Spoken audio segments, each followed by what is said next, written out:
may have to refresh. We are broadcasting Coffee Chat of Horrors everywhere. Hello, Speedy. Hello, Deadwalk. Hello, SSJ. Good morning. Good morning. And did I see a sneaky Maeve come on in? Good morning, Maeve. Speedy, 50 stream streak. Thank you so very much. Thank you, thank you, thank you. Oh, Paul, thank you so much. Thank you, Paul, for your resub. Deadwalk and their resub. Oh my goodness gracious.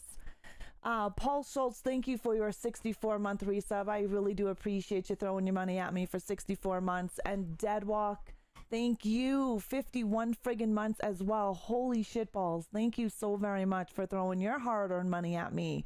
51 friggin' months. Good morning, Dylan. How are you? Thank you for your 3-stream streak. I appreciate it. I hope everyone's having a great friggin' day. I'm super excited to bring to you guys Coffee Chat of Horrors today.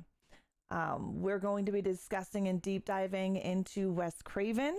And yeah, so we're going to do things a little differently this stream because I want to change things up on CCOH. And I can't believe it's been that long. I know, right? It doesn't feel like it's been forever. But I appreciate it. Speedy, is everything going on and going through? Oh my goodness. Speedy Misha, thank you so very much for sacrificing 5 souls. Evil is not working today. I can go and try to get it up, but it's not working today. Thank you so much, Josh Zilla 89 for the follow. Welcome to the crypt. Thank you, thank you. Yeah, Evil is not working today. I'm having a slight issue with our commands and Lumia today, so we're going to be light on commands. It's only a light rain here today. Well, that's good. That's good. I'm glad that's a light rain. Yeah, I'm having some slight issues with Lumia, so unfortunately for Right Meow on Twitch and YouTube, we'll be light with the actual commands. Botan, good day, good day. Welcome in, Horties. Welcome in. Settle into the crypt. Get your mugs ready. We're giving everyone a couple of minutes to shuffle in before we start today's deep dive on Wes Craven. If you're already here, grab yourself a drink, get comfy, and let me know in the chat, what is your favorite coffee or favorite hot beverage to sip on? All them nerds, right? How you doing, Botan? How are you? But yeah, what do you guys like to sip on? My favorite's coffee. Black roast, dark roast, black. Hot chocolate. Nice, nice. I don't even have it open today, Deadwalk, because it was being a pain in my butt. Cold brew with cookie butter. That sounds delicious. Not a hot beverage fan? So what is your favorite beverage if it's not a hot beverage? Do you like, what cool beverage do you like? That sounds good. Cold brew with cookie butter. That sounds delicious. Hot chocolate? I like hot chocolate. Hot chocolate's always good on a cold day. So if you're not a hot beverage fan, what is your cool beverage? Sadly, pop. What kind of pop, Deadwalk? Hey, we all have our own thing. Sorry, guys. Evil is not working today. Lumia is down. Hello, Kaneki. Hi, Trini. How are you? We're a little light with bots today, guys. Dylan, 61 friggin' months, dude. You enjoy peppermint mocha hot around Christmas time? Well, thank you so very much for your 61-month resub. Mwah. I greatly, greatly appreciate it. Thank you for throwing your hard-earned money at me. I hope you're doing well. You're doing good today. That's good, Trini. That's good. I'm glad to hear that. Not picky, so you just like any pop? See, if I have to drink pop, I'm definitely and Speedy, thank you so very much. I mean, Speedy came out in here this morning and literally dropped 5 gifted subs. Thank you so very much, Speedy. I do greatly, greatly appreciate that. And we do have a level 2 hype train coming, and it says 35% off 5+ gifted subs. So I'm assuming there is some kind of deal going on today with Twitch. Hello, Arthur. How are you? Hello, Karma. Iced pumpkin spice latte. I do enjoy me a good pumpkin spice latte. You know what? I have to blame a serial killer for that because he got me into those. I'm fabulous, Arthur. Good morning, Seven. How are you? Most pop, not all though. Okay, so my go-to pop is like a root beer or a Sprite / 7-Up. Are you just doing the pots? So I asked everybody in the chat, what is their favorite hot or cold beverage? Why we wait for everyone to shamble on in. Screw pumpkin spice, canceled. I know, too bad we don't have our canceled thing up. Hi, Kirby's. How are you?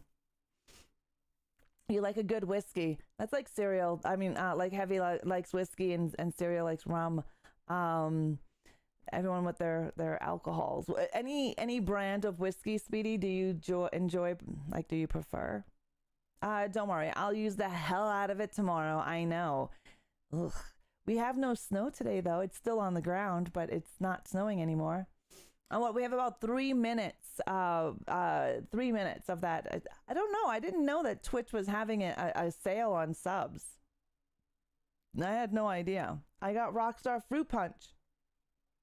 Rockstar Fruit Punch. I don't think I've ever had that. Any decent whiskey, just not the cheap stuff. I guess so. I guess cheap stuff will taste different, right? Hello, Slipknot. Welcome in. I asked everybody what is their favorite hot or cold beverage. We've got a mixture of hot chocolate, pumpkin spice lattes, black coffee, pop, whiskey. Yeah. We are going to change up our CCOH, like I said, so things are going to be a little different today, but still the same deep dive information, just a little more of everything. A little more, yeah, let's say I want the stream to be more engaged, engaged with the content that is happening, so you guys become part of the entertainment, instead of just listening to me blabber. Yeah, unfortunately, we have no commands today. Lumia is definitely not working nice with me. There's an update that I have to do, and I just did not want to do it right before stream. I've learned too many hard lessons that way. Maybe a little bit, but I'm too tired of coffee, but it's too much sugar. Well, energy drinks are a lot of crap, like Rockstar and all that jazz. Now, moderation is always key, right? In anything that we do, whether you like those energy drinks or you like coffee. Hello, Prophets. How are you? Or you like tea. Moderation is the key. I can't blame you for not wanting to run updates before stream. No, Deadwalk. And I get so anxious. Probably hot chocolate and Tenzing energy drink. Nice, Slipknot. I've not heard of Tenzing energy drink. Tenzing is the only healthy energy drink on the market. Oh, really? Interesting. There is an energy, well, it's an energy drink. It's powder form that I use, and so does Heavy. That has 0 sugars. It's actually pretty healthy compared to energy drinks. But I do love me some hot chocolate. Thanks, Windows. Raw needs a sedative to run an update. I do. I have an update with Lumia, and I was worried that it was going to break things. I'm already having issues with Twitch. My bit rate is like red on Twitch. So we've already been having issues this morning. And I don't know why. Basically, I need it from 0% sugar and calories, the energy like Monster Light and Rockstar. I feel you, Don. I don't drink any of those. You won't really see me drink those. I'm just not a big fan of the friggin' taste. I don't like the taste, and it's so fucking sweet. So sweet, like really sweet. Anyways, today's coffee that I'm drinking, I don't know, have you guys heard of Zavita? I figured I'd bring this shit up on here.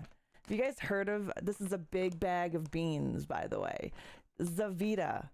I don't know if you guys have heard of it, but it is, I believe, an American company. I found this place in Costco last year around the holidays.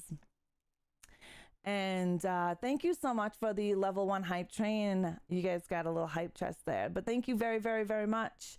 Never heard of Zavita. So I'm not sponsored by them, guys. I'm just telling you about my coffee.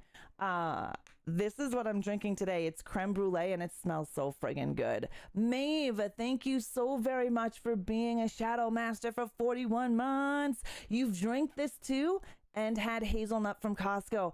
I haven't had the hazelnut, but I wanted the chocolate raspberry and they didn't have any more. But I got this last holiday season. It tells you how much I drink of it. There's a lot of beans in this bitch. Like, it's a lot of beans in this. I had this since last Christmas and about a year now. But the bag that they have it in is like airtight. We did unlock new emotes, Kaneki. Yeah. You can thank Speedy Misha and Dylan and Deadwalk and Paul for kicking off a hype train for resubbing and sacrificing souls. So I bought this. This is a medium roast, and it's actually pretty friggin' good. Again, I'm not sponsored by them. I just wanted to know if anyone heard about Zavita, and if you haven't, you need to try their coffee out. I'm not a huge fan of flavored coffee because half the time they taste fake and disgusting. This one is actually really good, and it doesn't taste fake, and I can drink it black. I mean, I'm sure it will taste delicious with like a heavy creamer and a little bit of sugar, maybe some caramel to accent that creme brulee feel, that taste. I wish a bag of coffee lasted you that long. Got you. Hey, Vengeance, how are you? Yeah, I'm the only one who drinks coffee, right? And I do like my dark roasts. Good morning, Basement. Good morning. So yeah, check out Zavita Coffee. Again, I'm not sponsored by them or affiliated. I don't get any kind of kickback for mentioning them. I'm just saying that it's a delicious coffee. It tastes good, and that bag is like vacuum sealed. Hello, young Cherokee. I'm good. How are you? Happy Sunday. Basement Cat, I just asked the chat, and young Cherokee, if you want to answer. It definitely is delicious. It's delicious. The coffee is delicious. I was just asking everybody what's their favorite hot beverage in the chat. And since we're talking about Wes Craven, because we are going to get started here in a little bit, what is your favorite Wes Craven film? I just want to get a feel for everybody and their knowledge of Wes Craven. What are some of your favorite Wes Craven films? And it tastes really good, Slipknot. Like I drink it plain with no sugar, no creamer, nothing. It's really good. You're doing great. I got my Black Rifle, Waking the Neighbor's Coffee. Nice. Vengeance. People Under the Stairs. Oh, Arthur, that is a great movie and a great social commentary. Definitely a great movie. We deep dived the People Under the Stairs on one of our Coffee Chat of Horrors. That's a good movie. I don't really have a favorite. Oh, okay. You don't have a favorite. Well, last night in the Discord, Deadwalk, SSJ, and myself with Sagara, we were watching a lesser known Wes Craven film called Cursed. Not gonna lie, I don't really drink hot stuff. It tends to make me sweat. I can see that, young. I get a little sweaty myself. So what's your favorite cool beverage? Red Eye is pretty awesome. Wes Craven film. Nice. I just like Wes Craven as a director. He is a good director. Fun fact.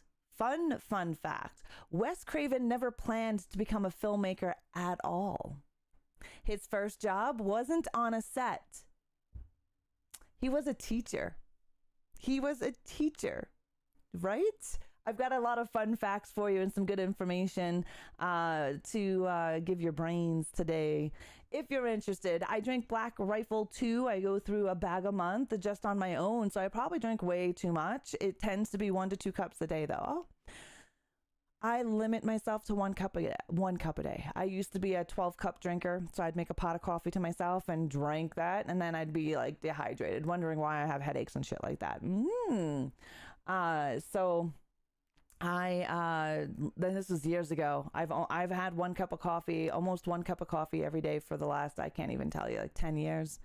I had a Big Mac earlier, and it was just like one Michael Douglas described in Falling Down. Falling Down's a great movie, Slipknot. You love lattes, hot or cold? I haven't had a Big Mac in eons. Custos, when you listen to him talking, you get teacher vibes. You do, Custos. How are you doing today? Dunkin' Donuts Mango Pineapple Oat Milk Refresher with soft foam is super good.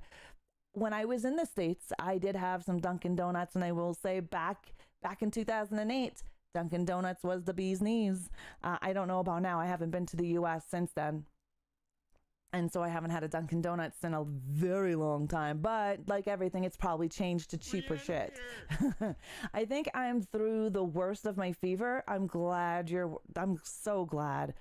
We can do some juju for you, but the bots aren't working today. They're taking the day off. Lazy bastards. But I mean, young Cherokee, like with everything that changes, it's portion has just shrunk, and quality as well. It's just so gross. If not, any ghost energy drinks. Oh, okay.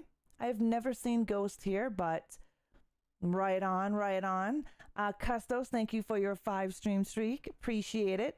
Wow, I saw a made-for-TV movie where Craven has a cameo playing the principal. Do you know that Wes Craven did quite a few TV series, right? Directing as well.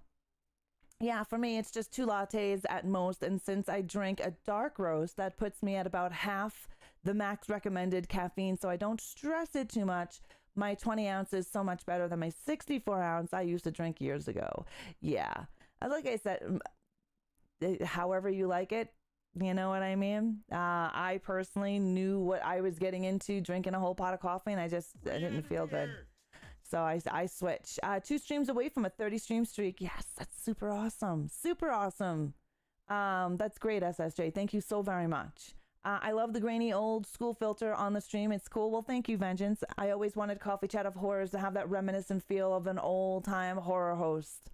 I read an interview with the singer of the band from Massachusetts. He said he knew he was home when he saw Dunkin' Donuts on nearly every corner. Right? Is it still like that? I know you have seen a lot of people in your chat on Twitch, so you probably don't remember me, but it's great to see you on Rumble. Your name seemed very familiar to me. And was this the name that you had before? I'm very happy to be here on Rumble. I'm really enjoying the platform, like 110%. Okay, so I do remember your name. And yes, I do see a lot of people come in and out on my Twitch channel 100%. However, there are some people's names that I remember, especially if you've been a part of the community for a while. But yes, I tried to bring back that, All right, I say Wes Craven is brilliant. Do you know there's a lot of people that don't like Wes Craven films? They don't like Wes Craven, which blows my mind. I read, so in my deep dives, before we dive into any part of CCOH, I did a lot of research on this by reading people's interviews with Wes Craven, watching previous documentaries.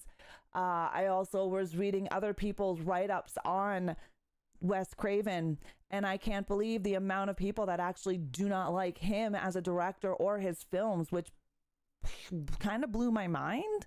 But I guess you're going to have that out there. I just checked. His role was a counselor, not a principal. The name was Shadow Zone, The Undead Express, 1996. Nice. I was actually excited when I saw you, not to be weird. Hey, that's not weird at all. I'm excited to see people on a platform that I stream on as well. Not weird. Not at all. It looks like I lived with everyone that's living from the U.S. Oh.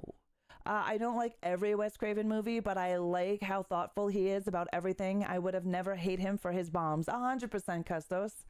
And Ra has seen some weird stuff, right? I have seen some weird shit. Here's another little fun fact for you. Wes Craven, he didn't even see a full movie until he was an adult, because he had a very strict upbringing. Imagine the man who gave us Freddy Krueger had barely seen movies growing up. Isn't that a little strange? We do know that Freddy Krueger was actually inspired by some real life issues where refugees were dying in their sleep in a camp. And so we do know that there's like, you like Freddy? Yeah, Freddy was always a good character. You can relate to that. It's not common, that's for sure. No, because a lot of people who create movies are actually fans of movies, right? He has a cameo in Jane Silent Bob. He has a lot of cameos, Slipknot. He's done a lot of things. Hi, M. Horn. How are you? So if you're lurking, feel free to continue to lurk. If you guys are enjoying the show, please make sure, no matter where you're watching me on, to like it, repost it, share it with your friends. The more reach we receive, the better we get this show to pull out to the masses. Did you see no, I started watching it last night. We're on chapter 2 where the monster speaks his story. We haven't finished it yet. Are we? I think so for the most part. Because most of the bots aren't open. It's understandable how he gravitated to horror, though. I was restricted as well. I don't know much pop culture at all, and I'm just discovering it. Seems those of us who greatly restricted often run straight to the taboo. Well, you got to think about it. When things are banned, what happens, right? We know any type of prohibition doesn't work. We've seen that throughout history, not just in movies, in religion, in a society. When they had prohibition in the United States, you just brought on a whole other world of taboo, which you had the rum runners, right? You had all those criminals bringing in whiskey and alcohol to undercover, like hiding out, speakeasies. That's what it was called, speakeasies, right? Last Thursday, my mom had a stroke at home and had to go to the hospital. I'm so sorry, M. Horn. I hope she's feeling better. I hope she's feeling better today. All right. That is our cue to get into Coffee Chat of Horrors. Freddy Krueger is already laughing at us. So, let's get it on. You like scary movies and coffee. The following show is based on research on horror movies and what goes on behind the scenes of your favorite scary movies. Horde Entertainment or ReAnimateHer is not responsible for the macabre and horror that you are about to witness. Viewer discretion is advised. It was like Freddy Krueger laughing at us. Hello, the man. How are you? Happy Sunday. So, grab your mugs, ghouls. It's time for another eerie deep dive on Coffee Chat of Horrors. Today, we're exploring the twisted brilliance of Wes Craven, the man who didn't just scare audiences, he rewired horror itself. And I think he did rewire horror. You do love the disclaimer intro? I am in the process of trying to get it on a t-shirt. But welcome in, guys. Welcome in. Horror films don't create fear. They release it. Wes Craven. How do you guys feel about that? Do you believe horror films don't create fear? They just release it? I think a lot of movies or art in general copycat life. I believe that it copycats what we see in the world today. And horror movies, again, I don't think they create the fear. I think it's the fear that's being brought out in horror films to us. I don't find my love of horror movies until 2018. Well, welcome to the love of horror movies, Trini. You're here now. You can see that? Yeah, I can definitely see his quote in saying horror films don't create fear, they release it, because they always say art imitates life, right? Not the other way around. So I can definitely see that. In today's CCOH, set your expectations. We are going to be discussing Wes Craven's early life, his filmmaking roots, major works, legacy, and his cultural impact. Believe it or not, Wes Craven was a social commentary director, the way he created films. And that really shows in the majority of his films, especially him starting out right off the gate with The Last House on the Left in 1972. A lot of people don't realize how he did a lot of social commentary in his movies until it's actually said to them. Welcome in, though. I hope everyone's having a great Sunday. I do. All right. So before we dive in, what was your first Wes Craven film that you watched? I'd like to hear where everybody is, what they have watched. What was your first Wes Craven movie? I'd have to say for myself, my first Wes Craven film was most likely Nightmare on Elm Street, because I didn't find out about The Last House on the Left until much later on. So I think my first film was Nightmare on Elm Street. Yours has to be Nightmare on Elm Street as well. Same with you, Young Cherokee. I kind of figured a lot of us is going to be most likely Nightmare on Elm Street, unless you're a lot older and have seen The Last House on the Left in the movie theaters back in the day. My first Wes Craven movie was Scream. Nice, Trini. Nice. Yeah, I can definitely see Scream for the younger generation. And I can definitely see those in my generation having Nightmare on Elm Street, their first Wes Craven film. Nightmare on Elm Street, nice. I think that's going to be the consensus for most people would be Nightmare on Elm Street. My first was Scream in 2020-ish, but I'm old. I just wasn't allowed movies either. And that's fine, Draven. A lot of people that I know have had lack of horror introduced to them because of religious reasonings, right? Nightmare on Elm Street for you as well, Slipknot. Nice. I probably saw Last House on the Left many years later. Same, Deadwalk. I saw Last House on the Left many years later. Oh, Swamp Thing. That's right. Oh no, I think Swamp Thing was my first. I fell in love with Swamp Thing. Scream for you, Speedy. My only fear is next time it could be worse. Yeah, M. Horn, that sucks. I'm sorry. Here to listen. We are outside burning. Nice, Reegs. Nice. Thank you for being here. Thank you guys for the lurks as well. If you're lurking in my community on whatever channel you're watching me on, thank you so much for the lurks. Don't forget to like, repost, and share out the stream to many of your friends. My partner and I watched a couple of movies every weekend to get me caught up. Nice. Well, Draven, you know I do Coffee Chat of Horrors, and I've been doing it for 8 years. If you want to check out any of the movies that I have discussed, please go to my YouTube channel. They're all in a playlist, and you can listen to find out some of the really awesomeness behind some of the most famous films out there, or the most popular films, I should say. Swamp Thing was a Wes Craven film, and I completely forgot about Swamp Thing Deadwalk, so I'm going to have to change mine to Swamp Thing. Yeah.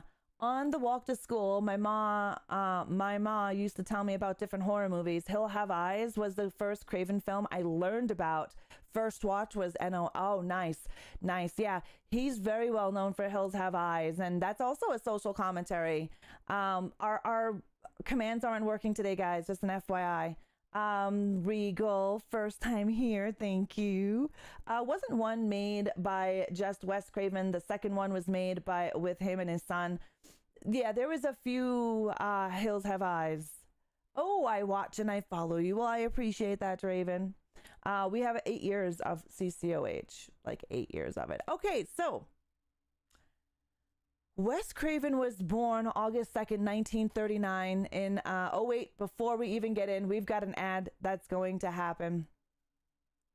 So as you guys know, I like to either snooze our ads or let you guys know, because Twitch is the only platform that I live stream on that has ads that interrupt people during their live streams. And I don't like people missing out on good information. The Hills Have Eyes remake was good. The Hills Have Eyes remake was definitely decent. I didn't mind it, Arthur, at all. No, Last House on the Left, I meant. Oh, okay. So what? Yes, The Last House on the Left was one of his first films, 1972, and really put his name out there on the market. People were so shocked and disgusted by The Last House on the Left. They were. Okay, so born August 2nd, 1939 in Cleveland, Ohio. He died on August 30th, 2015 in Los Angeles. He was a director, a writer, and a creator of multiple genre-defying horrors. But horror wasn't his only thing. And we'll be right back with, There is an ad in progress. Yeah, I didn't he do it. I don't know. I'm not sure, Young Cherokee. I'm not 100% sure. I've seen a few Wes Craven films for sure. Yeah. We definitely have seen some Wes Craven films. I'm all about that focus today. And I'm actually going to look at something while we're in this ad break. because I'm not liking the way this ad break looks. And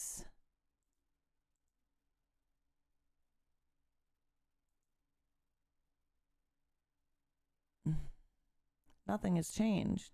All right. Anyways, that was weird. Okay. I was just double checking something. I appreciate that, Dead Walk. I appreciate that. Dracula 2000, Wes Craven film. Yeah, do you know he made between 22 and 24 films in his whole legacy, including some television or made-for-TV series movies? Yes, I will get... Oh, Reegs, I will do your flip command. I will do your flip command. Can you put that in the Discord for me so I don't forget it? Thanks, Dead Walk. I'm trying to stay on subject, on subjects. He was definitely a very busy guy. Definitely. Ghost Rider, how are you? You forgot about Hills Have Eyes? Probably saw that after NOS. Yes. I saw Hills Have Eyes later on in life. Well, thank you. I appreciate that. Yeah, Dracula 2000 wasn't popular. No, it wasn't popular, but it was a good film. Same thing with Cursed. Cursed was released in 2005 after his Scream, major movie. Scream was huge, right? But he wasn't the first to bring meta horror into a movie. But that's not here or there. We will discuss that in another video. But yes, I'm trying to keep on track so that when people watch the VOD, it's not so crazy. Bummer, I missed most of Curse last night. Well, when you had to leave, I hope everything was okay. But when you had to leave, we were getting super close to the end. Cursed was with the chick from Casper, right? That is, what's her name? She played Wednesday Addams. Christina Ricci. Christina Ricci was in the movie Cursed, but so was a lot of young actors at that time that were just making their way. There was that one boy from Skulls. I don't know if you guys have seen the movie Skulls. There was that movie, but he was also in a TV series called Dawson's Creek, which I had never seen. I had a crush on her, Christina Ricci. She's cute, but in this movie, they made her forehead look like a goddamn air landing. Like, it's weird. Christina Ricci was everywhere in the 90s. She definitely was. And 2000s. Welcome back from that ad, guys. We are gonna come right back into it. Welcome. So Wes Craven's education and early career. He went to Wheaton College in 1963 and Johns Hopkins in 1964. He taught in college and in high school. So coming from this background of teaching, because that was his first thing. He didn't dive into movies or filmmaking until a little bit later on, till much later on, actually, because in 64 he was in university, and then he taught college and high school. So for some of you, when I tell you that, you're like, oh, okay, he sounded like he would have been a teacher, because that's what he was. It wasn't until later on did he start diving into filmmaking. His first film job, though, was as a messenger in New York City. From being a messenger, he then decided to climb up that movie magic ladder and went from a messenger in filmmaking to sound editing, all the way to directing, and to sit and reflect on how his academic background has shaped his work. You can see in some of the ways he discussed his films and interviews with other people, you can see he had that professional background. And when he directs, I fully believe that his teaching, whether he taught the college or the high school students, that his directing probably was directly involved with the way he taught school, right? And when you have someone who can teach instead of just throw directions at you, right? So I believe that's why a lot of people really loved Wes Craven, especially the young actors and actresses that started out with him, because he was able not only to direct them, but teach them what they needed to do, which then that made his movies flow easier. And that is just my opinion in the matter. Black Snake with Samuel L. Jackson. I like Samuel L. Jackson. Yeah, she also did Sleepy Hollow. Yeah. She's in the new series where the girls team crashes. Oh, yes, Yellow Jackets. That's a good one. I like Yellow Jackets. There are some Cursed fans who want the director's cut, which includes Rick Baker's original werewolf effects. Yes, the werewolves honestly weren't bad in Cursed. Joshua Jackson was also in the Mighty Ducks movie. Nice. Well, look at that. So I think that his education as a teacher, his career path as a teacher helped him in his directing in movies. And, you know, Craven didn't stumble into horror. He dissected horror and broke it down. And this is where we get to see it in Scream.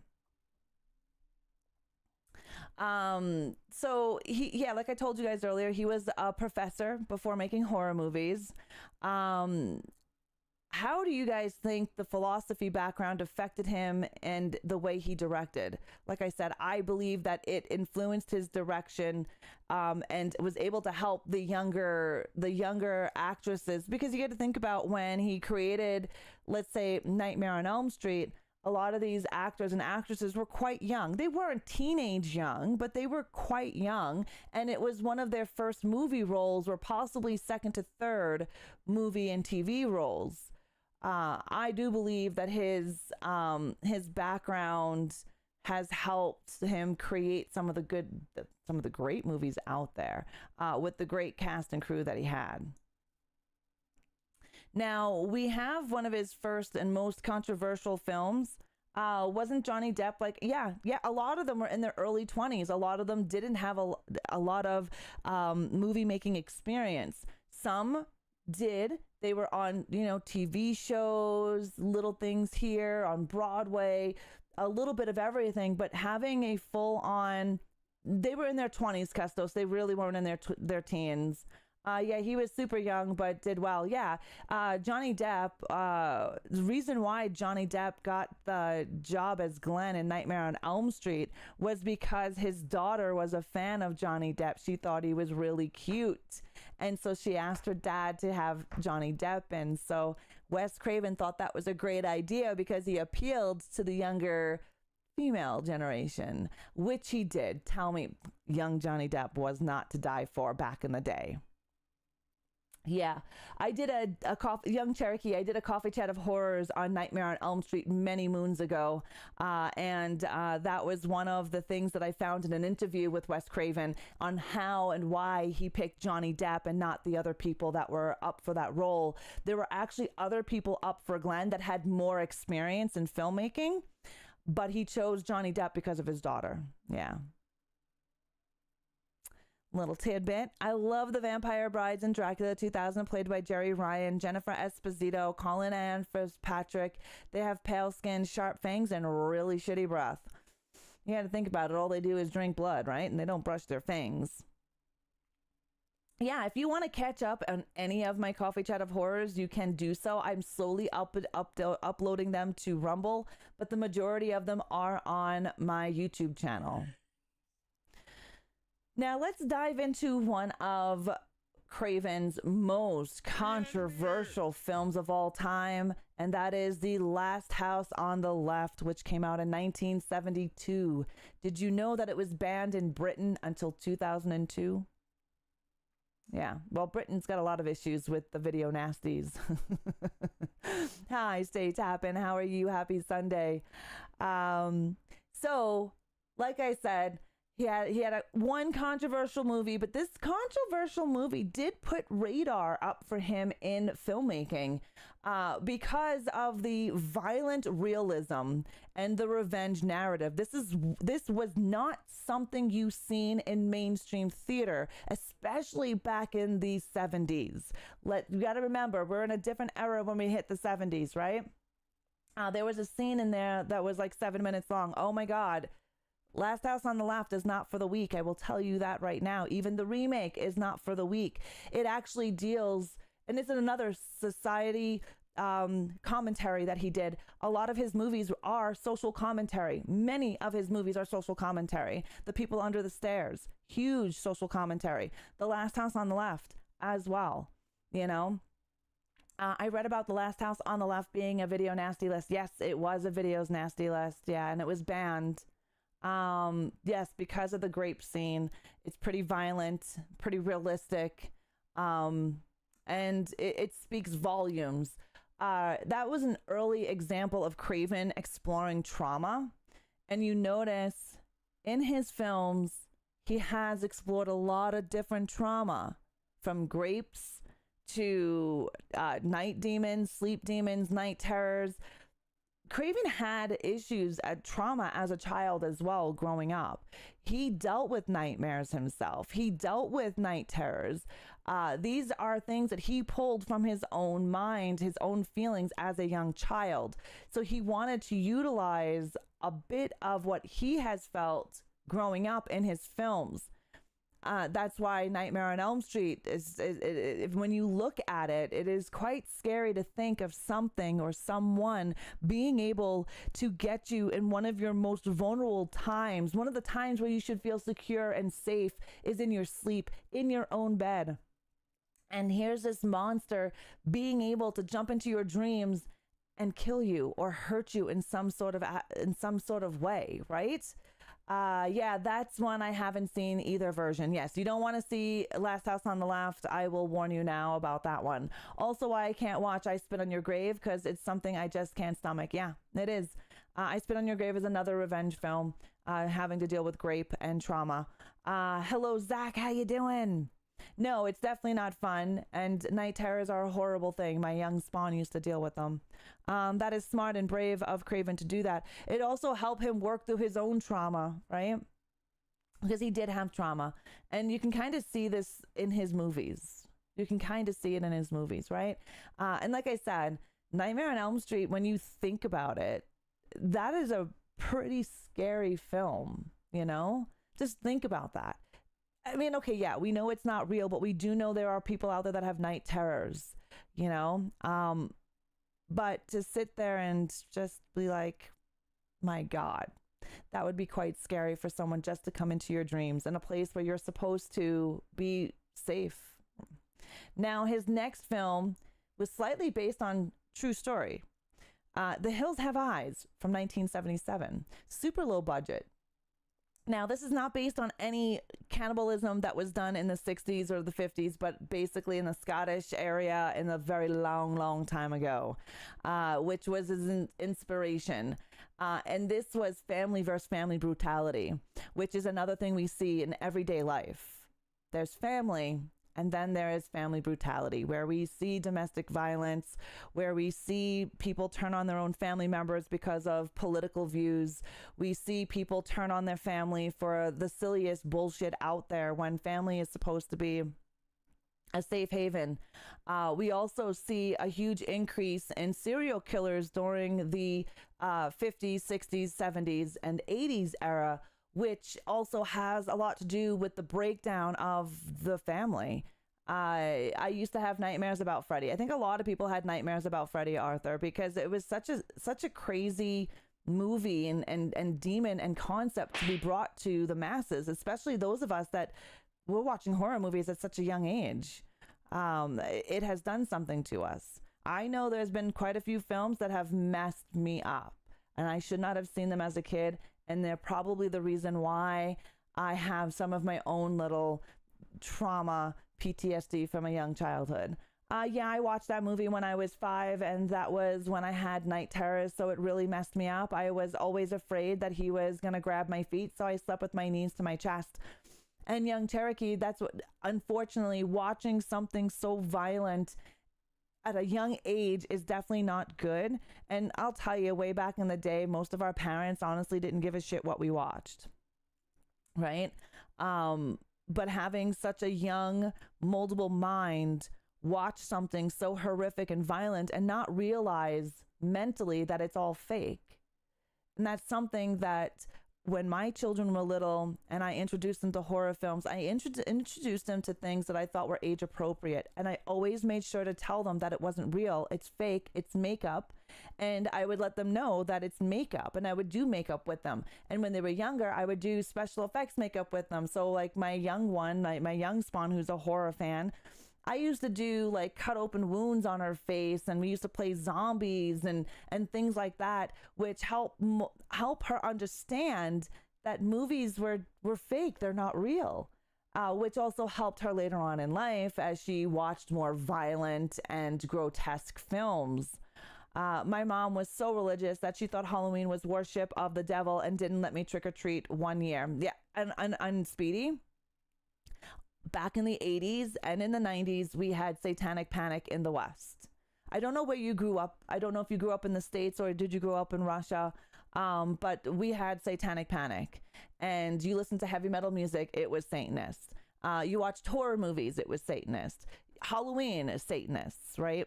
So in the time, in the era, there was some huge scares. I think I never had a nightmare about Freddy. And you may not have, right? Everybody's brain is different, and the way we input and way we intake experiences that we see on the television hit us all differently. For example, the movie Skinamarink. I wasn't a big fan of Skinamarink. I couldn't associate myself with that, but then other people were like, it's the greatest horror movie of all time. And I'm just like, I don't know what the hell you were watching, but okay, I couldn't get through 20 minutes of it. I found Last House on the Left, 72 on Tubi. Oh, you were in North Dakota then. Okay. I only have had a nightmare about Michael Myers. I've had nightmares about all slashers, to be honest with you. I still have dreams about Jason Voorhees, but he's my favorite. We were part of the crazy Jehovah Witness cult then. I got you, Speedy. I know a few of those. Knew a few of those. Hello, Elizabetha. How are you? Happy Sunday. I have parents not giving a damn about what you watched. I was watching horror films at 4. Same. I was watching horror movies at 5. My first one was Friday the 13th, a movie that I should not have seen at the age of 5. But honestly, at the age of 5, do you really know what's going on? No, you don't. You don't understand the visuals that are happening, because how much death does a young person see? Now, unfortunately, in certain cultures and certain areas around the world, young people have seen the devastation of war. But I'm primarily talking about North America. And I remember that nightmare to this day. I remember it vividly. There have been nightmares I've had, Reegs, that I remember like it was yesterday, or like it actually happened. I love Jason Exton. That's one of my favorites. Don't get me wrong, though. Freddy still scared the crap out of me. Oh, for sure. You don't have to have nightmares to be scared or something. Candyman scared the shit out of me, and I was like 16 years old. And I would not use a bathroom that had a mirror in it, because that my home had a very similar medicine chest that was in Candyman in the apartment buildings, where it would come out of the wall like that. Yeah, this bitch was afraid to use bathrooms for such a long time. But it shows you on the psychology of what a horror movie can do to somebody, but not even just horror in itself. An array of movies. We have our war propaganda movies, and I call all the war movies propaganda, because they always utilize something that was bad in that era. You know what I mean? Cobra, all these other war associated films. I didn't watch any horror until I had my late teens. The only thing I've experienced before that was Resident Evil games, and they almost ruined my childhood. Thank God I didn't watch Nightmare back then. Yeah.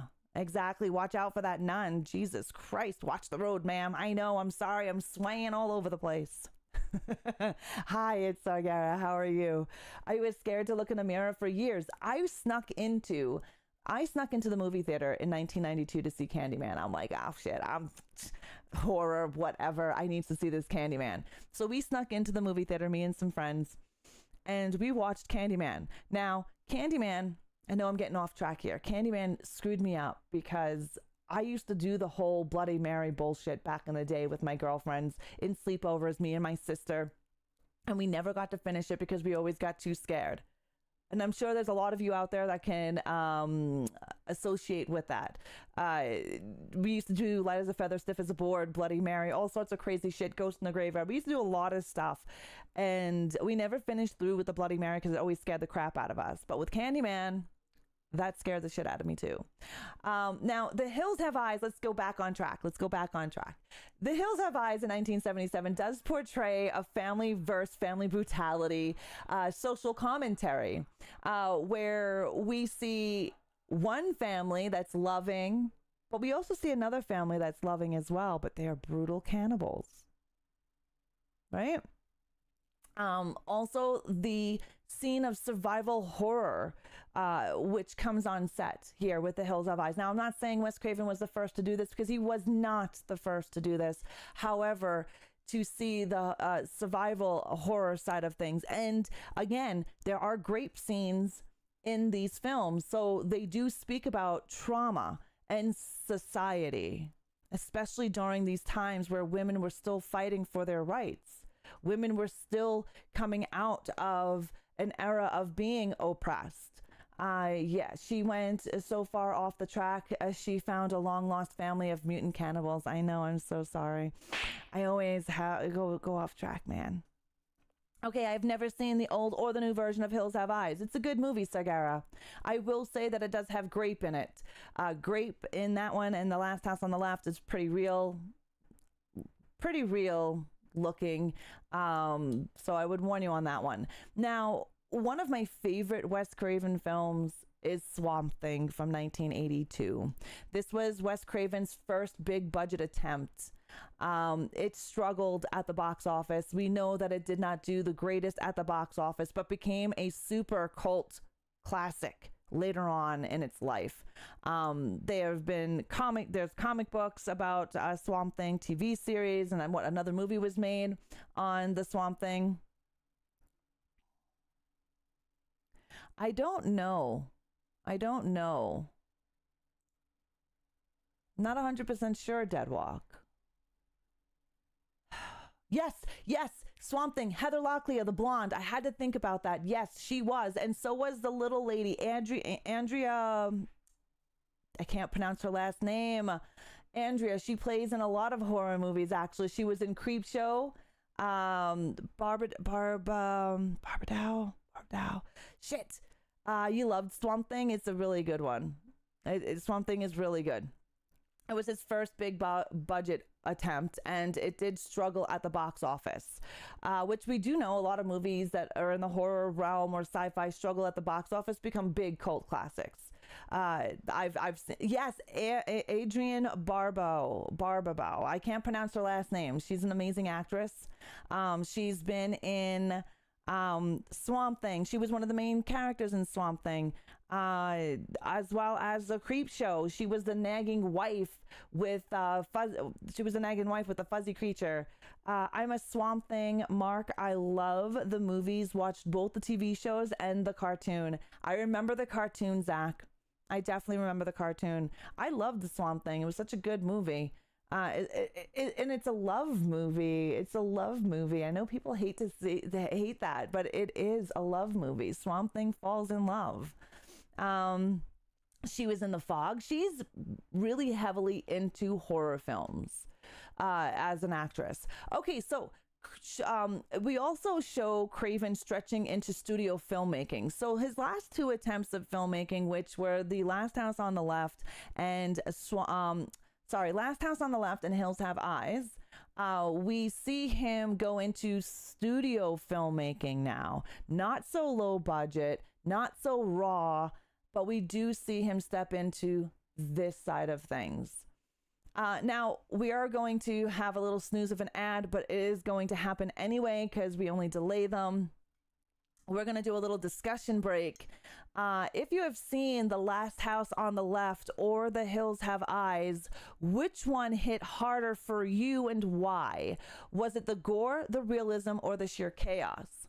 And I'm going to tell you, for me, The Last House on the Left hit harder for me than Hills Have Eyes. The stuff that happened in The Last House on the Left honestly happens in society every day. And watching that has always made me feel uncomfortable. Revenge films like Last House on the Left, I Spit on Your Grave, the movie Revenge, always hits home to me as a woman. Always has and always will. Those are scary films for me because it's what happens to my kind on a regular basis. I'm not saying it doesn't happen to men, because it does happen to men, but the majority happens to women. And to watch a film so raw, so visceral with those scenes in it, it really hits a chord with me. Hills Have Eyes, I wasn't like, oh my God, how often does cannibal families actually happen? I have seen Eden Lake, yes. Yeah. So I don't know which one hit hard for you guys. The Last House on the Left for you, Sagara? Yeah. The Last House on the Left is probably going to hit with a lot of us. And it's been so long since I've watched it. We'll need to revisit Last House. Oh God, Arthur. It's not a movie that I revisit. The Last House on the Left, I fucking hate violence against women. And it does suck, Deadwalk. It does suck. Can't compare. I've never seen Last House on the Left. Yeah. I'm not going to say go watch Last House on the Left, people, because it is triggering for some. And it is pretty aggressive. When I tell you the movie is raw, and I mean raw, R-A-W, not like raw, raw. It is violent indeed. It is visceral. However, there are some cool scenes in it. If you've seen it, you know what I'm talking about. These are revenge films. And again, also plays to the whole society commentary. Yeah, right? Hello, Rise. Wes Craven, who is, I've never heard of the best horror movie director ever. Wes Craven is a great movie director. He does a lot of societal commentary. I cannot ever say that fucking word for some reason. And I found in my research a lot of people not liking him, which I can't believe. I just can't believe. I think he's one of the master of horror. Is Wes Craven alive? No, he passed away, Segura. He passed away in 2015. Sailor Moon. Thank you, Sailor, so much for your 43-month resub. Mwah. I greatly appreciate you throwing your money at me for 43 friggin' months, woman. Thank you. We do love Wes Craven. We're just discussing. So, Sailor, I know you've probably seen both of these films, Last House on the Left or The Hills Have Eyes. Which one has hit harder for you? Yeah, he passed away a while ago in Los Angeles, which is quite sad. Third time's a charm on that typing. Our sub-hype works because it goes through Firebot. Deceased, yeah, 2015 Basement Cap. Yeah. Oh, Last House, yeah, right? Last House on the Left, I said the same thing as well. Okay, for our Wes Craven fans, before Freddy and Ghostface, Craven already pushing boundaries and censors. And he was already pushing the boundaries with his first 2 films ever. And then he pushed it even further with Nightmare on Elm Street, which to me is one of his better movies, one of his great movies, I think. You couldn't watch it again? Yeah, I don't think I can watch it. I've seen it a few times, The Man, but not a lot. Okay, so now we're on to A Nightmare on Elm Street from 1984. We are introduced to one of the scariest villains on the planet, and that is Freddy Krueger. And I'll get into that in just a moment. But we do have an ad break that is going to start. Now we can snooze it, or we can continue, or we can just let me go sidetracking. It is up to you guys. Well, there are people who like, see, I don't agree with that unless you are a sick person in the head kind of deal, because there are movies that people like to watch. It doesn't matter, Deadwalk. Yeah, go, whatever. There's a reason why people watch specific films more than once. Whether it's they're wanting a feel of something, whether they want to relate to something. Because Last House on the Left wasn't just about the victim being a victim to grape. It was about revenge and getting back at those who hurt her. So there is also another aspect of that.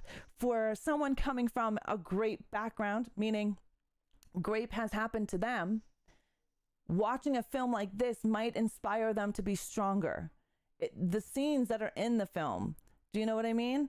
Like it was watching that scene over and over. Well, you know what I mean? However,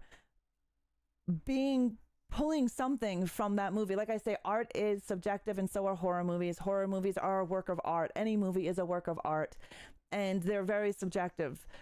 For myself, films like that, I don't watch a lot. But I do like the fact that it makes me feel something. It makes me feel anger. It makes me feel empathy. And it makes me feel like empowered at the same time. And I love when movies make me feel something. This is why the shocking and disturbing genre is my favorite genre, because it actually makes me feel an array of emotions. I Spit on Your Grave, it disturbed me, but I really loved the revenge. Who didn't love the revenge in I Spit on Your Grave? Opportunity for victims to retaliate is rare in horror. 100% Sailor. 100%, because most of the time they die. Last House on the Left, the grape scenes are tough. 100%, they are very tough. Very, very hard to watch. And that'll be for anybody. There was another one where a couple moved to a new town and they were attacked and the woman got graped in front of her husband. Oh, there's quite a few movies. Grape is a huge thing in numerous kinds of movies, action movies. Same thing with the animal deaths, right? We see in John Wick, what's this reasoning for, annihilating a bunch of people? Because they killed his dog. Yeah, and I would have to agree with you, 100% Sailor in that. You gotta love the fast forward or skip buttons. Yes. So when you're watching it on like a DVD or on a streaming service, you can always like fast forward through that shit. Okay. Anyways, Nightmare on Elm Street, 1984. We were introduced to one of the scariest friggin' villains out there, a man that can get you in your sleep where you're supposed to feel safe and warm in your blankets, but this mofo can come in and slice and dice your ass with a friggin' glove that's made out of fucking knives, right? His name was Freddy Krueger. Horror through dreams and subconscious fears is insane, and that is what Wes Craven did. He brought on our own anxiety. It also addresses mental health issues. Believe it or not, Nightmare on Elm Street does speak of mental health issues. Now, a lot of people probably don't see that in this movie, but after you watch it a trillion friggin' times and you kind of resonate with what is being said in this film, he addresses anxiety. He addresses sleep deprivation and surreal terrors. People deal with night terrors. That is a fact. We know that is a fact. We know that people deal with anxiety. Sleep deprivation is huge. Insomnia. I know hundreds of people that have insomnia, and quite a few up in this community have insomnia. The slasher with a mouth on him before Ghostface. Exactly. Mental health is still a big problem. It really is. And it's only until recently do we start talking about it, especially men's mental health. Mental health is a taboo to speak about, but so even more taboo is men's mental health. We always speak about the woman's mental health, and we always seem to shun away the men's mental health, like men don't cry or men don't have feelings, men don't have emotions. And I think it's super important to realize that they are fucking human just like we are, and they go through just as much bullshit and hormonal changes as we do. Thank you very much, Stay Tappin'. Happy Sunday. We do have an ad that's going to start. We have 1 to 3 snoozes left. So you can snooze it for 5 minutes. That's all you get is 5 minutes, by the way. What are feelings and emotions? Yeah. I struggle to talk about my mental health. I suffer from psychosis of somehow managed to function. Yeah. Never heard of them. Isn't November Men's Mental Health Awareness? It is. So check in on your men. Check in on your men. Check in on your man friends. If you're a man, check in on your fucking friends. You're never too manly to check in on your friends. I think it makes you even manlier and sexier to go over to your man friends and be like, hey, dude, are you doing okay? How you doing? How's everything going? Just a simple interest in someone could turn around their day and can turn around their mental health. Michael Myers has to be a mental institution, not Jason. He was, Don. He was. I don't know.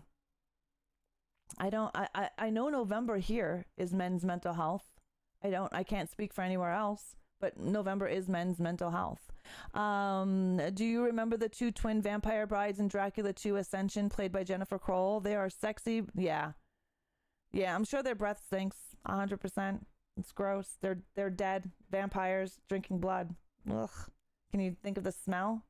That's why I'm here to check on my friends and learn a little bit about horror. Right? But this is what Craven did. And when I am asked, do you think horror is political? I was recently asked that question on a podcast on Rumble. Enjoy your lurk, Sailor. And I said, yes, horror is inherently political on every level. It's just not shoved down people's faces as much as political films are. And not everybody catches the social commentary that are in the majority of horror films. Horror has always rooted for the underdog, the one society thinks is less than, whether that is the woman or the black woman or a black man or another minority, whether they are gay, straight, it doesn't really matter. Horror has always rooted for the underdog, even though the big scary man in the mask is the most famous. The final girl, final boy, final couple is always being rooted for. And the nice thing about Ra and her community is that it is a safe space for people who are struggling with their mental health. None of us might be psychologists, but we all go through shit. We get each other 100%. We may be in the same shit together, but some of us are on different boats, right? And we're human, right? Just helping out your fellow person.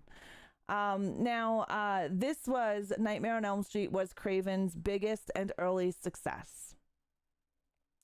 And we all have seen Nightmare on Elm Street. Now, new Nightmare on Elm Street in 1994, this is where meta horror comes into horror before it was actually cool to do meta horror. However, Wes Craven wasn't the first to do meta horror. There was a lot of Italian directors who have done that as well.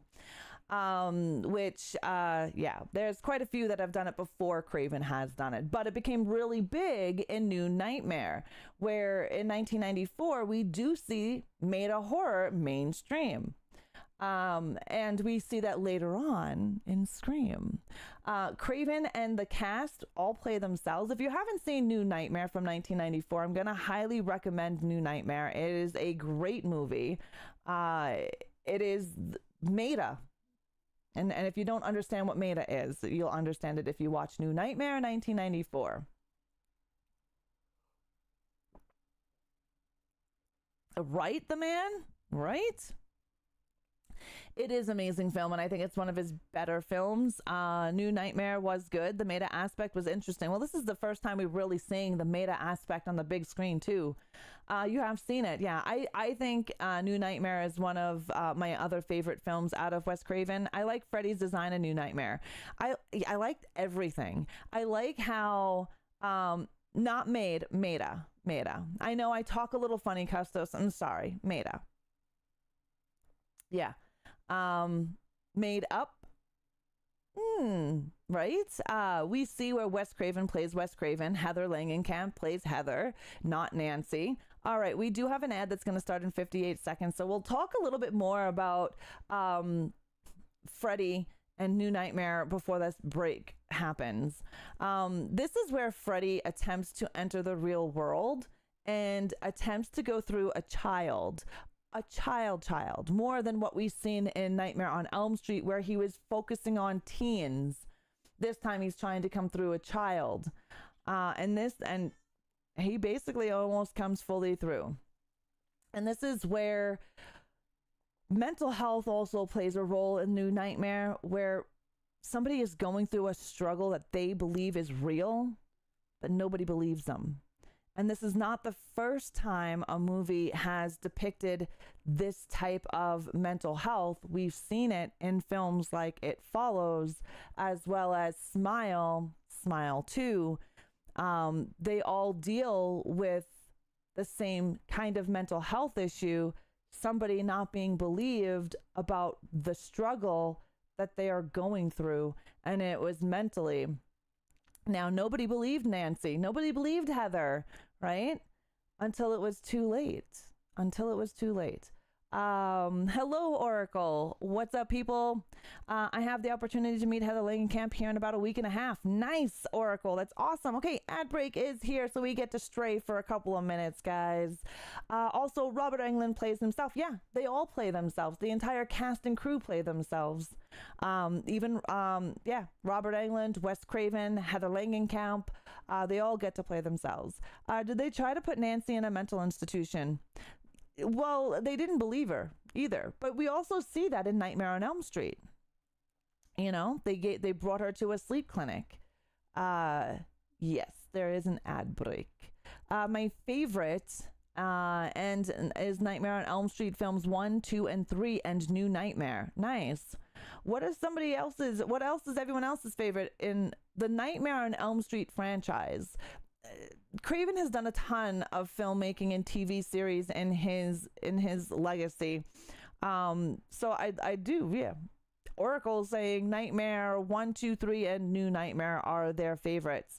I'm gonna have to say Nightmare 1, I really liked the makeup in Nightmare 2. I do love New Nightmare. I enjoyed Freddy's Dead. Yeah, that was a sleep clinic because they didn't believe her. But we do see later on Hypnosil, right, in Freddy vs. Jason, where we do see the town put their young in mental institutions and give them Hypnosil. So we do see that later on. We do see other things throughout the Nightmare on Elm Street franchise as well. I heard Heather Langenkamp is really nice in person. I heard so too. I haven't had the pleasure of meeting her. I wasn't in Alberta when the Calgary Horror Con had her there, so I missed out. And where I lived before, we didn't have horror cons. Darkbreaker, Lumia is down, so we don't have any evil today or horniness today. We're kind of commandless, except for the basic stuff that I have in Firebot. And we do have commands over on Rumble, though. Wait, did they say Nightmare on Elm Street 2? That's when Nancy's diary was found, that she had gone insane or she was committed. I believe so. No, yeah, I know. There is no evil. There is no evils. I'm sorry. But we also see other people being committed throughout the franchise of Nightmare on Elm Street as well. Now, I know some of you are really big Scream fans. What are your favorites? What is your favorite Scream movie? I only have one favorite, and that's the first Scream movie. Everything else, not so much. I really enjoyed the first Scream. I thought it was great. Welcome back, guys. Welcome back. We were just finishing up talking about New Nightmare in 1994. Craven didn't just create monsters, he created concepts that haunted you, which is so true. Like I said, Nightmare on Elm Street is a demon, sleep demon that comes after you. His other movies, The Last House on the Left, that stuck with you. Serpent and the Rainbow. These are movies and films that honestly hit everybody in a different way. The People Under the Stairs. Some people's favorite is The People Under the Stairs because it hits and resonates with them in a certain aspect, in a certain way. Scream is loosely based off of the Grape and Murder of the... Yes, it's actually, there was a guy running around killing people, and it's loosely based off of 100%. Serpent and the Rainbow was good. Serpent and the Rainbow was an amazing movie. Amazing. Okay, so Freddy fans, for my Freddy fans out there, what is scarier, the dream logic or the personality? And do you think New Nightmare was ahead of its time? So what made him scarier?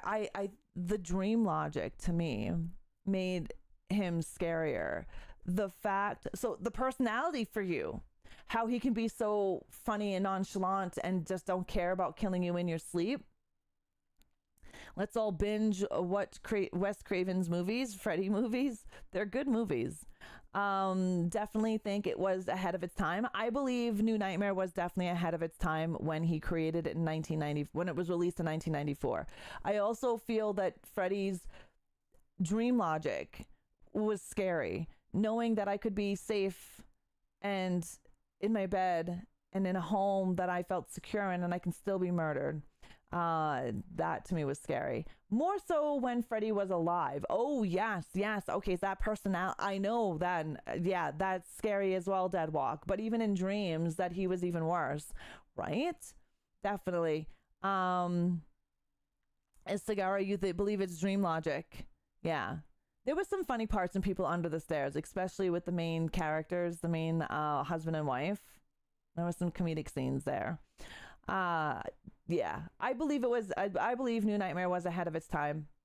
Personally, 1996 blockbuster, horror rules, genre awareness, and self-referential horror.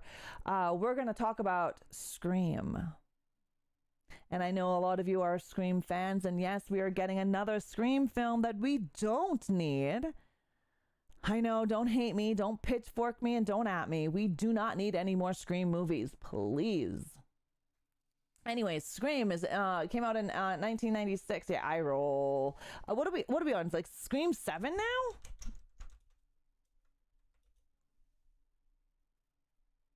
Yeah, I think it's 7, right?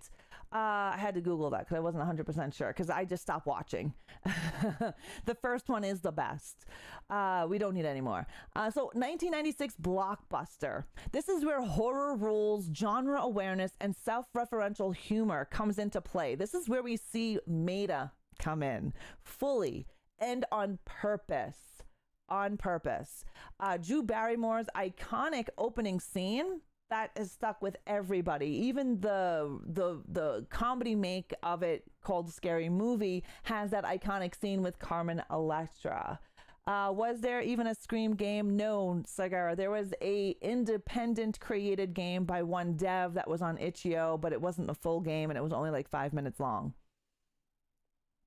Definitely the man, yeah. Very loosely. Just what Ed Gein did, really. But this is where we get to see the amazing chemistry of Cox, Campbell, and Arquette. I loved seeing these 3 characters on screen. I hated Courtney Cox in this movie, but that was her character. You were meant to hate her. You were meant to dislike her. I was almost cheering because I thought she was going to die in this one. But this is also where I fell in love with David Arquette and his character. And they kill him off later on in the film series, which is a bunch of bullshit. He did not deserve to die.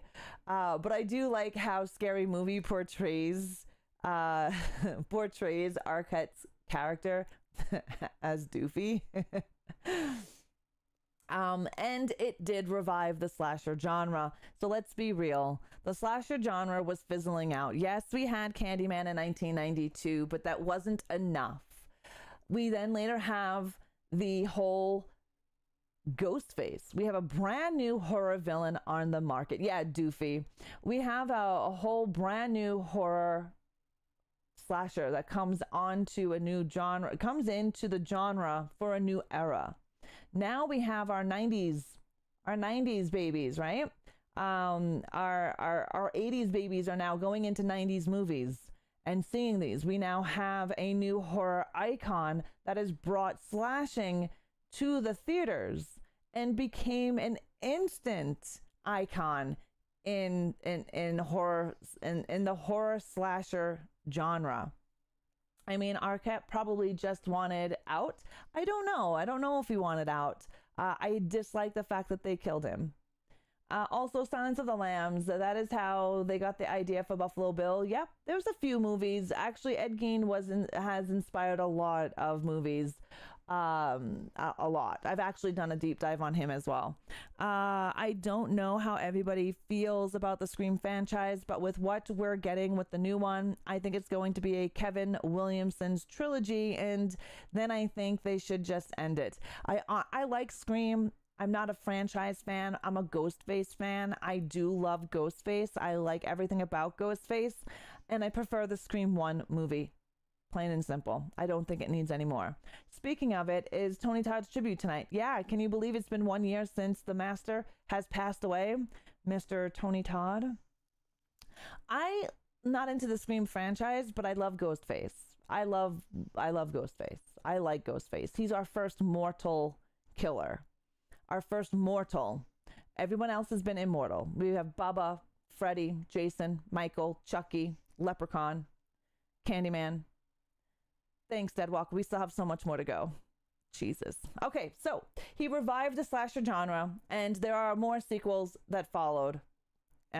Scream didn't just revive the slasher, it dissected it, it laughed at it, and then scared the hell out of us, which is so very true for the Scream film when it came out. Oh, it's been a year, Sagara. Yeah, it's been a year since he's passed. Now, which Scream rule do you think was the most accurate? We do know we have a ton of Scream rules. We have a ton. So which one do you think is the most accurate?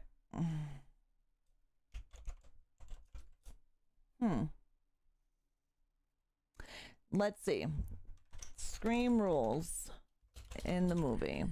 I will name all of them so you guys know.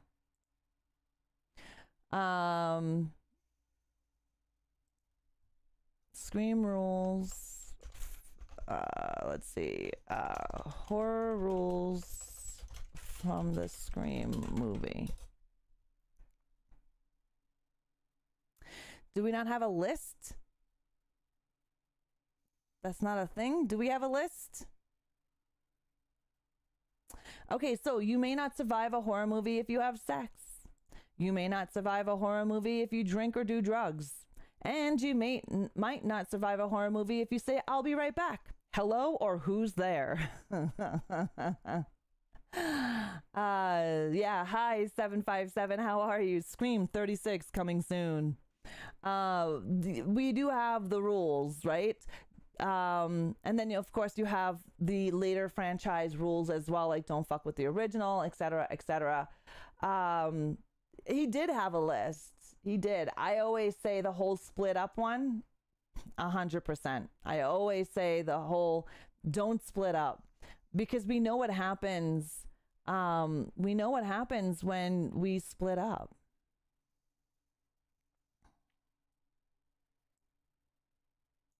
That's my opinion on the matter. To see what your inside. And there we go. You probably can't hear that sound, but I do have a sound in my stream that is Ghostface. What about wait up or this isn't funny anymore? That could be, right? I think I would agree with you. I think they're all pretty accurate, but anytime we watch a horror movie and people are like, let's split up, I'm like, dude, you're gonna fucking die. That's it. You're just dead. You might as well just murder yourself right now because you're gonna die. Okay, so Wes Craven in 1999 decides to steer off his horror trail and come up with a musical, a drama. Yeah, 1999. It's called Music of the Heart.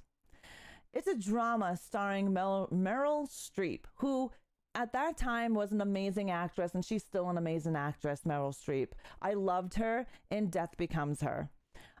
This movie was very heartfelt and emotional. Definitely not a horror movie. It showed Craven's versatility, that he could step outside of the violence and extreme gore into something a little more softer. Streep also earned herself an Oscar nomination for that movie.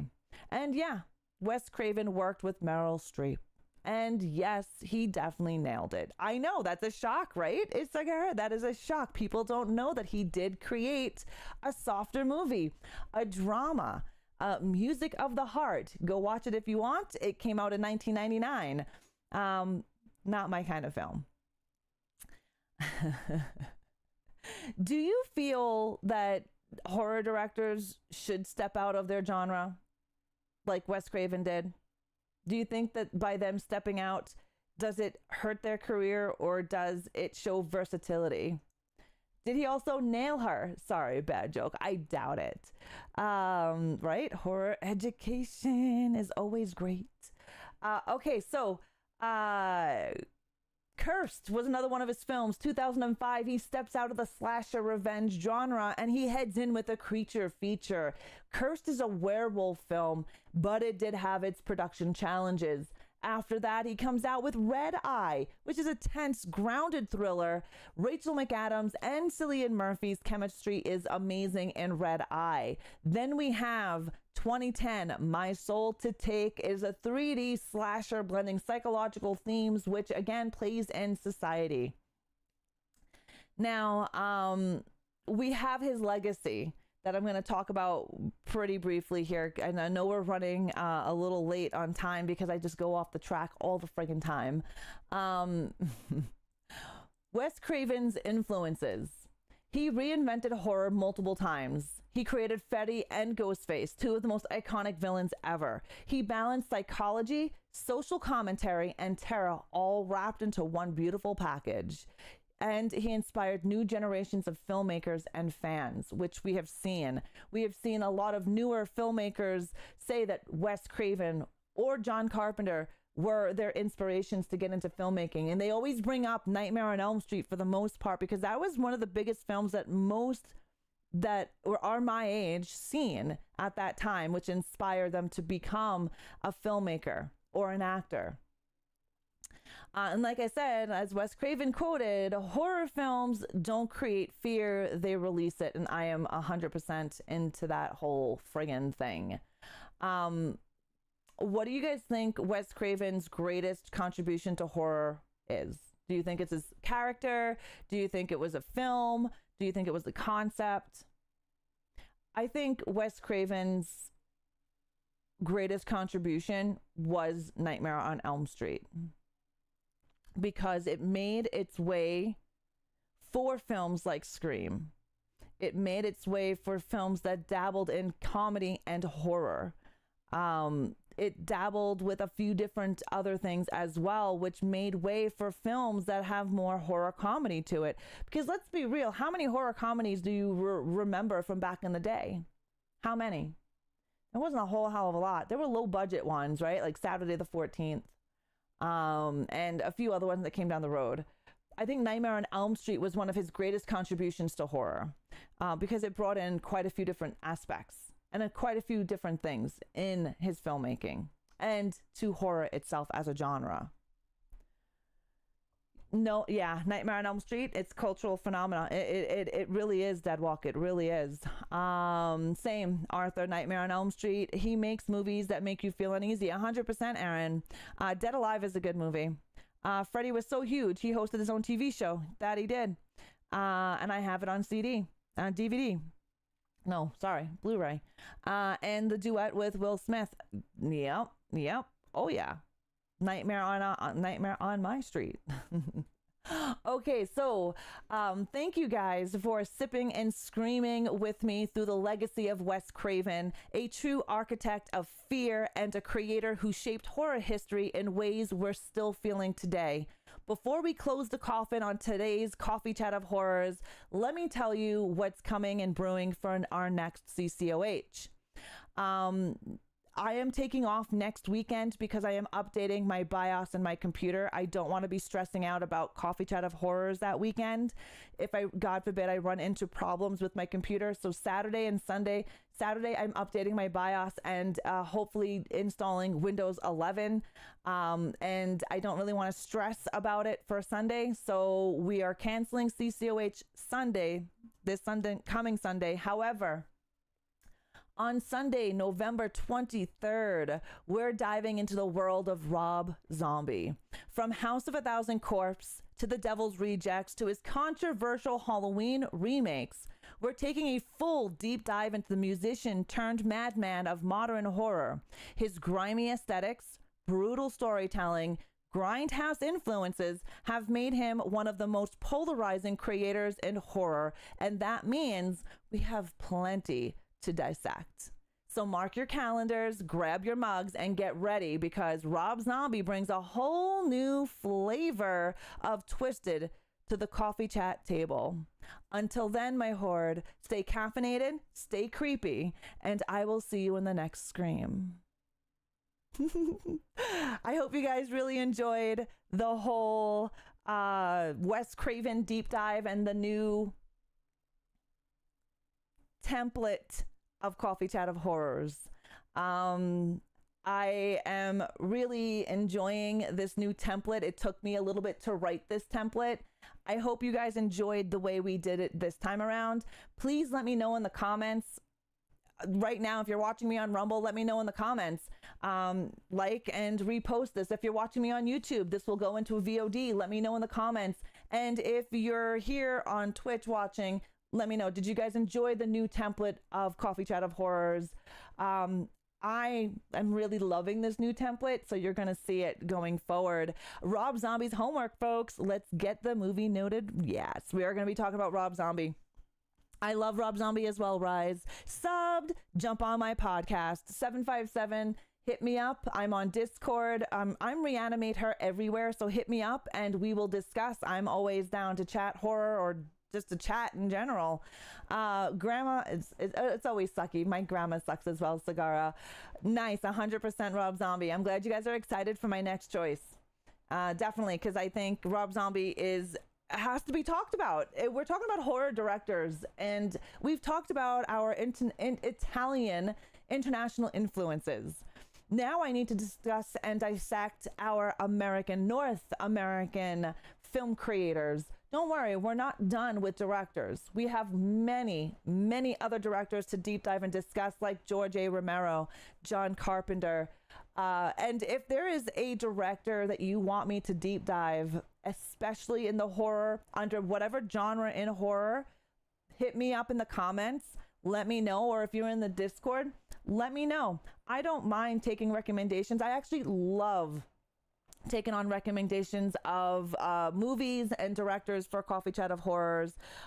So please feel free to recommend one. No, I don't believe so, Sagara.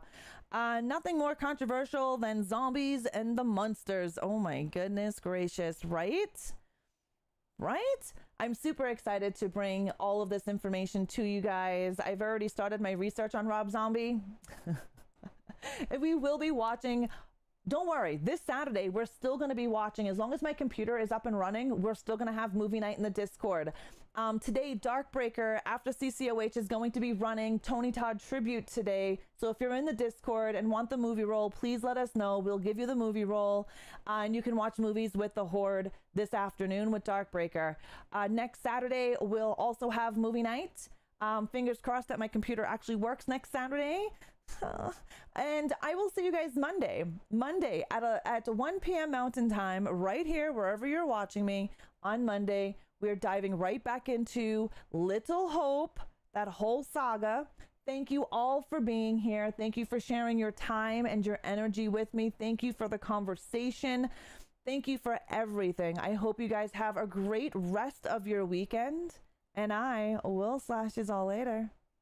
Bye.